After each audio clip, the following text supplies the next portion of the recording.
હું છું કિયા અને તમે જોઈ રહ્યા છો ઇટ્સ મજા ગુજરાતી.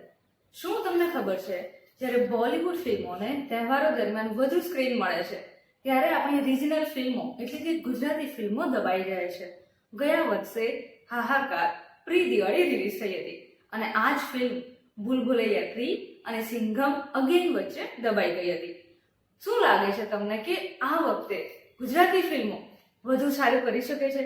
જો આ વખતે ગુજરાતી ફિલ્મો ટક્કર લઈ શકે છે દિવાળી પર? યસ, સંદીપ પટેલનું માનવું છે કે હિન્દી સિનેમામાં અત્યારે કંઈ નવું કન્ટેન્ટ નથી આવી રહ્યું, જ્યારે ગુજરાતી સિનેમા એટલું જ આગળ વધી રહ્યું છે. જ્યારે આ વખતે ચણિયાટોળી નામની એક ગુજરાતી ફિલ્મ રિલીઝ થવા જઈ રહી છે, એ પણ દિવાળીના સમયમાં.